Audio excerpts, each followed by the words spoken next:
حکومت ابھی تک تماشائی بنی ہوئی ہے، 13 FIR اس پر کٹی ہوئی ہے۔ ہم لوگ رواداری کے قائل ہیں، ہم آہنگی کے قائل ہیں۔ ہم نہیں چاہتے کہ ملک کے اندر اور اسلام کے اندر تفرقہ بازی اور تفرقہ کو ہوا ملے۔ یہ تو میں جب یہ دیکھتا ہوں تو میں سوچتا ہوں کہ شاید یہ پری پلین ہے، ایک سازش ہے، یہ اغیار اس میں کامیاب ہو گئے ہیں اور لڑائے جا رہے ہیں آپس میں۔ ادھر ان کی پذیرائی ہو رہی ہے تو اپنے جن کو چاہتے ہیں ان کی پذیرائی کے اندر دوسروں کو تنقید کا نشانہ بنا رہے ہیں، نقص نکال رہے ہیں، اور دوسروں میں دوسرے گروپ کے اندر نشانہ بنا رہے ہیں۔ یہ ابو لولو فیروز جن کو پچھلے جمعہ پر آپ نے سیدنا عمر فاروق رضی اللہ تعالیٰ عنہ کے حوالے سے آپ نے خطاب، آپ نے بیان سماعت کیا کہ آپ کو شہید کیا تھا ابو لولو فیروز نے۔ ابو لولو فیروز یہ ایران کا رہنے والا تھا، لیکن نماز کا ایک سجدہ بھی نہیں کیا تھا، ایک سجدہ بھی، اور آج ایران والوں نے ان کا مزار بنا دیا۔ مزار بنا ہے، بہت خوبصورت اوپر نام لکھا ہے۔ کیا وجہ ہے کہ اس نے عمر فاروق کو قتل کیا ہے؟ اور ادھر دیکھیں، ادھر جب یزید کی بات آتی ہے تو ہمارے دوسرے گروپ کے اندر یزید کے نام پر سیدنا یزید رحمت اللہ علیہ کی حیات پر کتابیں لکھی جا رہی ہیں، ساتھ سیدنا لکھا جا رہا ہے۔ ہمارا عقیدہ یہ نہیں ہے۔ ہم جو عقیدہ رکھتے ہیں کھلم کھلا رکھتے ہیں۔ ہم یہ چاہتے ہیں، ہمارا عقیدہ یہ ہے کہ حضرت امام حسین، امام حسن نے حضرت امیر معاویہ کے ساتھ جو اجتہادی اختلاف تھے وہ حضرت امام حسین نے صلح کر لی۔ جب امام حسن نے صلح کر لی، اور میرے آقا کا ارشاد سیاہ ستہ کی کتابوں کے اندر موجود ہے، میرے آقا نے فرمایا تھا کہ یہ میرا حسن بیٹا وہ شہزادہ ہے کہ رب کائنات اس کے ہاتھوں سے 2 مسلمانوں کے درمیان صلح کرائے گا۔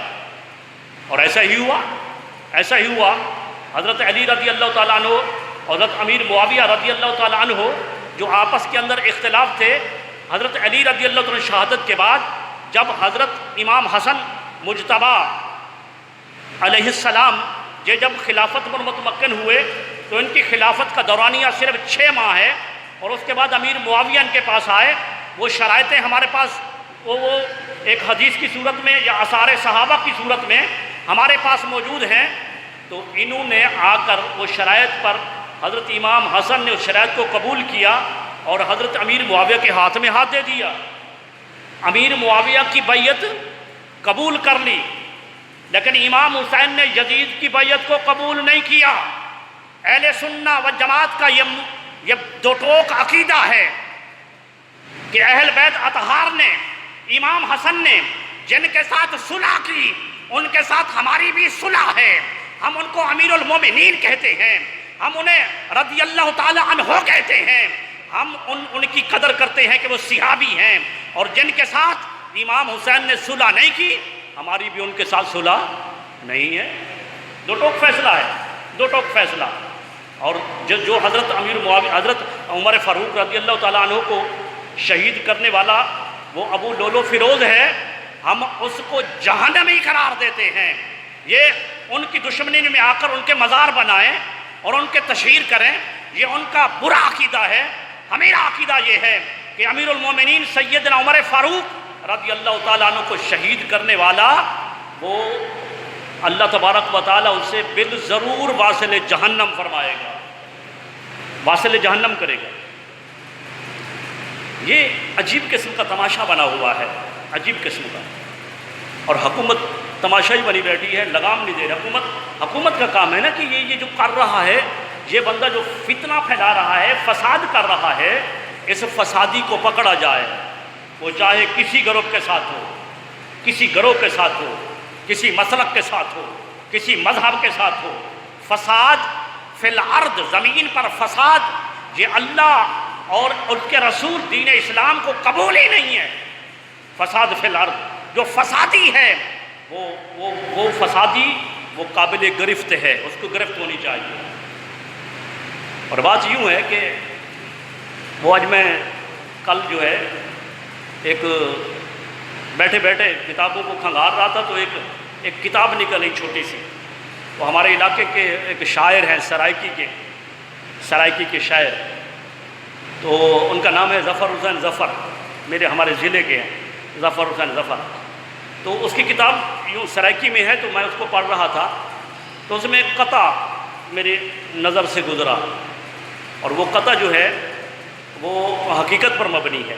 قطع چار لینوں پر ایک قطع لکھا گیا ہے، تو سرائکی کے اندر، لیکن چونکہ سرائکی سمجھنے والے بھی تو یہاں موجود ہیں اور سرائکی سمجھی بھی جاتی ہے، یہ بات نہیں ہے. انہوں نے حضرت صحابہ کرام کے متعلق جو بکواس کرتے ہیں، باتیں کرتے ہیں، انہوں نے قطع کے اندر اس کو جمع فرمایا. ایک قطع لکھا انہوں نے کہا کہ نہ کوفے دا کم میں نہ شامے دا کم میں، یعنی یہ گستاخی کرن نہ کوفیوں کا کام ہے نہ شامیوں کا کام ہے. نہ کوفے دا کم میں نہ شامے دا کم میں، نہ خوبے دا مسئلہ ہے نہ خامے دا کم میں. نبی دے صحابہ ظفر سارے پاکن، پاکے کو بھونکن حرامے دا کم ہے. اللہ تبارک و تعالیٰ نے انہیں رضی اللہ تعالیٰ عنہ کہا ہے، رضی اللہ تعالیٰ عنہ. اللہ ان سے راضی ہو گیا ہے. اللہ السابقون والاولون، یہ ابو بکر، یہ عمر رضی اللہ تعالیٰ عنہما اور دیگر اصحاب جو سب سے پہلے اسلام قبول کیا، ان کی تو اولیت قرآن نے ثابت کی ہے، اور ابو بکر صدیق کی صحابیت تو قرآن سے ثابت ہے. تو ظفر حسین ظفر کہتے ہیں کہ پاکے کو بھونکن حرامے کا کام ہے. وہ کہتے ہیں کہ یہ سوائے حرامی کے اور کوئی نہیں کر سکتا. پاکوں کو گالیاں دیں، ایسی بات کریں، تو کہتے ہیں کہ نہیں، یہ صرف بندہ وہ کرتا ہے جو ولد الزنا ہوتا ہے. وزیران گرامی قدر، یہاں پر جہاں پر ہمارا عقیدہ ہے، ہم یہ کہتے ہیں کہ امام عالی مقام کا وہ دن منایا جائے اور صحابہ کرام کا دن بھی منایا جائے. امام عالی مقام کا دن منانے سے، شہادت کا تذکرہ کرنے سے صرف رسم نہیں، یہ کہ یاد کر لیا جائے، شہادت کو بیان کر دیا جائے اور اس میں جو ہے کچھ واہ واہ ہو جائے اور کچھ آنسو بہہ جائیں. آنسو بہانا کسی بات کو سن کر، امام عالی مقام کی بات کو سن کر، اس میں محبت کی ایک علامت ہے. لیکن جو بات ہے وہ یہ ہے کہ آپ کی سیرت کو اپنانا ہے، آپ کے عمل کو اپنانا ہے، آپ کے عمل کو اپنانا ہے.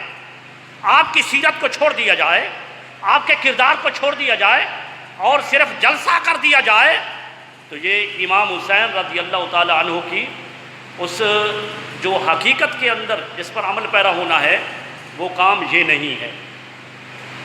یہ نہیں ہے کہ سڑکوں پر جو ہے نا جلوس نکال دیا جائے. میں نے تو ایک کتاب میں نہیں پڑھا، ایک کتاب میں بھی، کہ امام حسین رضی اللہ تعالی عنہ جب وہاں سے تشریف لے گئے، کیونکہ آپ جنگ کے ارادے سے تو گئے نہیں تھے. اگر جنگ کے ارادے سے جاتے تو کیا خیال ہے، بچوں کو بھی ساتھ لے جاتے، مستورات کو بھی ساتھ لے جاتے. جنگ کے ارادے سے نہیں گئے تھے، وہ تو کوفیوں کے خطوط پر گئے تھے، کوفیوں کے بلانے پر گئے تھے. بالآخر انہوں نے حجت قائم کی تھی کہ آپ اگر نہ آئے تو ہم آخرت کے دن آپ کے نانا کے حضور آپ کی شکایت کریں گے. امام حسین وہاں سے چلے اور جب گئے تو آپ کے پاس کوئی